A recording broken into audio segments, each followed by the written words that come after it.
Hi hello welcome to BRK health. నేను మీ కీర్తి. ఈరోజు మనతో పాటు ఉన్నారు డాక్టర్ ఎస్ఏ కుమార్ గారు మనతో పాటు ఉన్నారు. సార్ని అడిగి మరిన్ని విషయాలు తెలుసుకుందాం. నమస్కారం సార్. నమస్తే. సార్ ఎలా ఉన్నారు? Good. Good. Okay. Thank sir present చాలా మంది ఒక 30, 40 ఇయర్స్ రాగానే మోకాళ్ళ నొప్పులు అని బాధపడుతుంటారు. హ్మ్. అదెళ్లి చూసుకున్నారనుకోండి మోకాల్లో గుజ్జు అరిగిపోయింది అని హుహు. ఆ రిపోర్ట్‌లలో రావడం జరుగుతుంది. అసలు గుజ్జు ఎందుకు అరిగిపోతుంది? ఆ గుజ్జు అరిగిపోవడానికి గల కారణాలేంటంటారు? మాకు తెలియజేయండి sir. Yeah! Sure. It's very interesting question.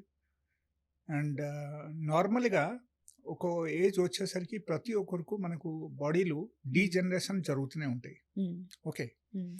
ఈ డీజనరేషన్ ఇట్స్ న్యాచురల్. హ్మ్. అది ప్రతి ఒక్కరికి జరుగుతాయి. హ్మ్. వాళ్ళు ఒక డాక్టర్ అయినా సరే వాళ్ళకి కూడా జరుగుతున్నాయి. హ్మ్. బట్ అక్కడ ఏంటంటే to manage that particular situation is very important. Hmm. Okay. Hmm. And like people like me hmm. మేము ఏం చేస్తామంటే because we know how to be taken care of the knee joints. Hmm. So దాన్ని బట్టి మేము కేర్ఫుల్గా ఉంటాం అనమాట. Hmm. Okay. But it's very common for everyone. Hmm. Almost all everybody suffering with such kind of problems. Hmm. And suppose 50 above ఉన్న వాళ్ళకు వచ్చిందంటే as per the medical science it is called osteoarthritis. Okay. Okay. So ఈ hmm. ఓస్టియోఆర్థరైటిస్ అంటే ఈ గుజ్జు అరిగిపోవడం, హ్మ్. లేకపోతే cartilage అక్కడ డ్యామేజ్ అయిపోవడం. హ్మ్. అండ్ ఒకరికి అరిగిపోయిన తర్వాత కూడా వాళ్ళ ప్రాపర్లీ హ్మ్. కేర్ తీసుకోకపోతే హ్మ్. అక్కడ డ్యామేజ్ రావడం, హ్మ్. బొకాల్ డ్యామేజ్ రావడం, ఇది హ్మ్. అన్నీ జరుగుతాయి అన్నమాట. హ్మ్. సో అక్కడ అతి ముఖ్యమైన విషయం ఏంటంటే మనము ఈ టైపు సిచ్యువేషన్ నుంచి మనం బయటపడాలి. హ్మ్. ఓకే. హ్మ్. సో దానిలో వెరీ ఇంపార్టెంట్ థింగ్ ఏంటంటే అప్పుడు కాల్షియం బాడీలో మనకు తగ్గుతుంది. హ్మ్. కాల్షియం మనం ఇంటెక్ ప్రతిరోజు డైలీ బేసిస్లో మనకు ఎంత కావాలో అంత కాల్షియం ఉండాలి. దట్ హ్మ్. Is one. హ్మ్. డీజనరేషన్ మనకు జరగడానికి hmm. There is only one way hmm. Left over. Hmm. That is in generally happens to everyone. Hmm. అప్పుడు ఏమవుతుందంటే like you must be heard about the stem cells. Okay. Hmm. Hmm. So ఎప్పుడైనా సరే మన human బాడీలో హ్మ్. ఈ stem cells కంప్లీట్‌గా తగ్గిపోయింది. Hmm. Then that means you are into the degeneration అని మనం అనుకోవాలి. హ్మ్.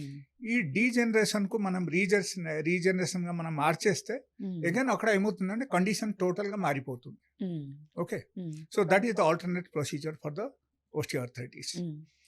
బట్ అక్కడ generally people do not think about all these thing. Hmm. Normally ఎవరైనా సరే అంత పట్టించుకోరు. అవును సార్. ఎప్పుడైనా సివియర్ పెయిన్ ఉంటే ప్రాబ్లమ్ వచ్చినప్పుడే. అవును. దెన్ ఓన్లీ వాళ్ళు ఆలోచిస్తారు. దే విల్ గో హ్మ్. To a doctor. హ్మ్. ఓకే. హ్మ్. అండ్ ఈ స్టెమ్ సెల్‌ది పని ఏంటంటే that is one of the head of the cells అని మనం చెప్పొచ్చు. Okay sir. Okay. Hmm. So stem cells ఏం చేస్తాయంటే ఈ సపోజ్ ఎనఫ్ క్వాంటిటీలో మన బాడీలో ఉంది అనుకో, హ్మ్. అప్పుడు మనకు ఈ ఎనఫ్ స్టెమ్ సెల్స్ వల్ల హ్మ్. మన బాడీలో ఎక్కువగా డీజనరేషన్ రాదు అన్నమాట. హ్మ్. ఓకే. హ్మ్. జరుగుతాయి బట్ వెరీ స్లోగా జరుగుతాయి. హ్మ్. సో సపోజ్ లెట్ అస్ సే ఒకరు 80 ప్లస్‌కి వచ్చేసరికి వాళ్ళకి ఈ టైప్ ప్రాబ్లమ్స్ వచ్చిందంటే అవును. It's not a big problem at all. Hmm. Rest of the life, maybe another 20, 30 years, somebody can survive with a very good condition. హ్మ్. సో ఇలా చేయొచ్చు. హ్మ్. బట్ అప్పటి నుంచి ప్రివెంటివ్ కేర్ మనం తీసుకుంటే. అవును. Yes sir. Okay. Hmm. So that is the alternate solution అక్కడ. హ్మ్. అండ్ ఈ స్టెమ్ సెల్స్ నార్మల్గా ఒక హ్యూమన్ బాడీలో 0.002% మాత్రమే ఉంటుంది. హ్మ్. ఓకే. హ్మ్. అండ్ ఈ స్టెమ్ సెల్స్కు మనకు సపోజ్ తగ్గకుంటే ఉండాలి. హ్మ్. ఈ స్టెమ్ సెల్స్ మనకు జనరల్‌గా మనకు డ్యామేజ్ అవ్వకుంటే ఉండాలి. హ్మ్. అంటే దానికి only one solution is there. Hmm. In general that happens hmm. Like excessive glucose consumption మనం తగ్గించాలి. Hmm. Okay. Okay sir. Okay. So excessive glucose consumption in the sense normal భాషలో మనం చెప్తే hmm. Like daily we are eating rice, hmm. Daily we are eating idli, hmm. Vada, hmm. Okay, okay sir. And dosa, hmm. all this, even including bread and bun, all those items also, all the bakery items. Okay sir. So అక్కడ ఏమవుతుంది ఒకటి ఏంటంటే acidic reaction. Second thing is the హ్మ్. ఈ like excessive glucose consumption. హ్మ్. ఈ రెండు మాత్రం మనం తగ్గించాలి మన హ్మ్. బాడీలో. హ్మ్. రెండు తగ్గించాలని మనం ఏం చేయాలంటే రైస్ మనం తీసుకోవాలి, బట్ తక్కువ తీసుకోవాలి. Okay sir. Let us say 2 times you are eating millet. Hmm. 2 పూట్ల మీరు మిల్లెట్ తింటున్నారు. హ్మ్. ఓకే. హ్మ్. ఒక పూట రైస్ తింటున్నారు. Hmm. That is okay. That's manageable. Hmm. No problem at all. Hmm. That is one. Hmm. So second thing, మనకు like some sort of fermented food మనం తీసుకోవాలి డైలీ బేసిస్లో. హ్మ్. ఈ స్టెమ్ సెల్స్ మనకు బాగుండాలంటే మనం ఫర్మెంటెడ్ ఫుడ్ కూడా చాలా అవసరం అనమాట. హ్మ్. Like millet ambali, hmm. లేకపోతే normal rice ambali also is okay. Hmm. అది కూడా తీసుకోవచ్చు. హ్మ్. అండ్ మనకు సోక్డ్ రైస్ అది Hmm. కూడా మనం ఎప్పుడైనా తీసుకోవచ్చు. హ్మ్. సో ఇది అన్నీ మనం తీసుకుంటే ఉండాలి. హ్మ్.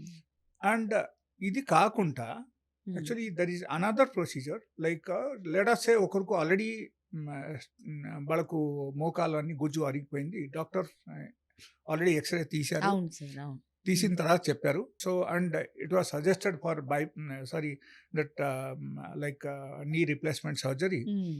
అండ్ ఇది అన్ని అయిపోయింది. హ్మ్. అండ్ ఆ తర్వాత ఒకరు వాట్ ఈస్ ద సొల్యూషన్ అవును సార్. అవును సార్. ఆల్రెడీ జరిగిపోయిన తర్వాత అవును. ఒకటి ఏంటంటే హర్సింగార్ ఆకు. హ్మ్. ఓకే. హ్మ్. అంటే పారిజాతం అని కూడా అంటారు. హ్మ్. సో ఆ ఆకు ప్రతిరోజు ఒకరు ఒక 5 to 10 లీవ్స్ హ్మ్. తీసుకొని హ్మ్. ఒక 1 గ్లాస్ వాటర్లో హ్మ్. ఒక 3 to 4 మినిట్స్ ఎనఫ్ హ్మ్. బాయిల్ చేయాలి బాగా. Okay sir. 3 to 4 minutes boil చేసేసి ఆ వాటర్ తాగేయాలి. హ్మ్. ఆకులు పడేయాలి. హ్మ్. సో డైలీ బేసిస్లో ఎలా చేస్తే ఉంటే హ్మ్. వాళ్ళకు అక్కడ సాఫ్ట్నెస్ పెరుగుతుంది. హ్మ్. Okay. Okay sir. So softness అక్కడ ఉన్న గుజ్జులు సాఫ్ట్నెస్ అక్కడ పెరుగుతుంది. హ్మ్. అండ్ కొంచెం రీజనరేషన్ కూడా స్టార్ట్ అయిపోతుంది. Okay sir. Okay. Okay. Hmm. So గుజ్జు పెరిగే అవకాశం గుజ్జు పెరిగే ఉందంటారు. అవకాశం ఉంటుంది. Okay sir. And apart from that ఒకరికి చాలా సివియర్గా అక్కడ నొప్పి ఉంది అంటే వాళ్ళ హ్మ్. ఇంకొక పని కూడా చేయొచ్చు. హ్మ్. సివియర్ నొప్పికు మనం తట్టుకోలేని పరిస్థితి ఉంది అనుకోండి. హ్మ్. యాక్చువల్లీ అప్పుడు ఏం చేయాలంటే ఈ జిల్లెడ ఆకు ఉంది కదా, హ్మ్. జిల్లెడ ఆకు కొంచెం ఆవాల నూనె దాని రాసి మీద రాసేసి ఆ జిల్లెడ ఆకు మనం ఏం చేయాలంటే నార్మల్గా మనము ఒక స్టవ్ ఆన్ చేసి ఒక ఐరన్ ప్యాన్ పెట్టేసి హ్మ్. ఆ ఐరన్ ప్యాన్లో ఇది పెట్టాలన్నమాట. హ్మ్. పెట్టి జస్ట్ 2 మినిట్స్ హ్మ్. 2 మినిట్స్ కొంచెం వేడి అయిన తర్వాత తీసేయాలి. హ్మ్. తీసేసిన తర్వాత లుక్కోమ్గా ఉన్నప్పుడు హ్మ్. ఆ టైంలో మనం నీ జాయింట్ మీద పెట్టాలి. హ్మ్. పెట్టేసి కొంచెం కట్టేయాలి. లైక్ 1 అవర్ హ్మ్. అట్లా కట్టేయాలి. హ్మ్. కట్టేస్తే అక్కడ ఇమ్మీడియేట్ మనకు పెయిన్ రిలీఫ్ అయితే వస్తుంది. హ్మ్. Okay. Hmm. So that is one. హ్మ్. అండ్ ఈ టైప్ రెమెడీ మీరు పాటిస్తుంటే ఉంటే హ్మ్. అన్ని విధాలుగా ఇన్ ఫ్యూచర్ కూడా బాగానే ఉంటుంది. హ్మ్. బట్ ఒకరికి సపోజ్ చాలా అరిగిపోయింది, వాళ్ళకు డ్యామేజ్ అవును. అయిపోయింది. అవును. అండ్ డాక్టర్ ఏం చెప్పారంటే బొక్కలు కూడా అరిగిపోయింది. హ్మ్. సో ఆ టైప్ కండిషన్ ఉంటే like they are suggested for surgery, sir. Knee hmm. Replacement surgery, హ్మ్. లేకపోతే పిఆర్పి. దాని ఓకే. గురించి వాళ్ళు సజెస్ట్ చేశారంటే ఎలాంటి వాళ్ళు నా దగ్గరికి రావచ్చు. Okay. I have a very good medicine. Okay so sir. ఆ మెడిసిన్స్ ద్వారా వాళ్ళకు సర్జరీ చేయాల్సిన అవసరమే లేదు. ఓకే.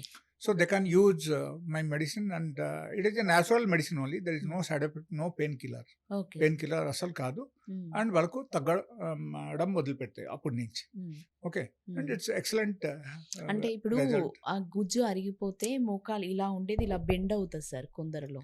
యా క్రాస్ అవుతుంది. యా ఆ క్రాస్ అయినది మళ్ళీ స్ట్రెయిట్ అవుతుందా మెడిసిన్స్‌తో? యా అక్కడ కండిషన్ మనం చూడాలి. Actually if it is degeneration is less, లో హ్మ్. డీజనరేషన్ ఉంటే హ్మ్. మనం దాని గురించి కూడా మెడిసిన్స్ ఉన్నాయి. We have okay. Very good medicines. హ్మ్. ఓకే. హ్మ్. ఆ లెగ్ కొంచెం క్రాస్ పొజిషన్కి వచ్చేస్తాయి అనమాట అవును. ఆ అవును సార్. టైపు. అవును సార్. అవును. But it will become straight, but it will take time.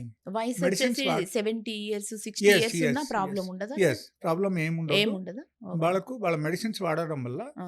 Again it will come to the straight position. Okay. Okay. Okay. So ఎలా ఉంటుంది అనమాట. అంటే మెడిసిన్ అంటే మీడియం, మిడిల్ క్లాస్ వాళ్ళు గూడా ఉపయోగించే రేంజ్‌లోనే ఉంటుందంటారా? నో, టోటల్ డిఫార్మిటీస్ వచ్చేసిందంటే హ్మ్. ఇట్ ఈస్ కొంచెం డిఫికల్ట్ అది. ఆ! బట్ డిఫార్మిటీస్ రాకుండా హ్మ్. వాళ్ళకు జస్ట్ గుజ్జు అరిగిపోయి హ్మ్. అప్పటి నుంచి వాళ్ళకు అట్లా క్రాస్ కాలు అయింది, క్రాస్ అయింది. ఆ! క్రాస్ అయిందంటే ఇట్ ఈస్ 100% రికవరీ వస్తుంది. అండ్ హ్మ్. మా దగ్గర 100% తగ్గుతుంది అనమాట. Okay. So okay they sir. Can come to my clinic and they can use that medicine. Okay so sir. వాళ్ళకు ఈ ప్రాబ్లమ్స్ నొప్పిలు కూడా తగ్గుతాయి. హ్మ్. దాంతోపాటు ఆ క్రాస్ లెగ్ కూడా వాళ్ళకు సరిగా అయిపోతాయి. ఏజ్‌తో సంబంధం లేదు. లేదు. లేదు. యెస్. మెడిసిన్స్‌తో మీరు కవర్ చేస్తారు. కవర్ అవుతుంది. Okay yes. Sir. Yeah! Thank you sir. Thank you so thank you. Much మంచి ఇన్ఫర్మేషన్ ఇచ్చారు. Thank you sir. Right. Thank you.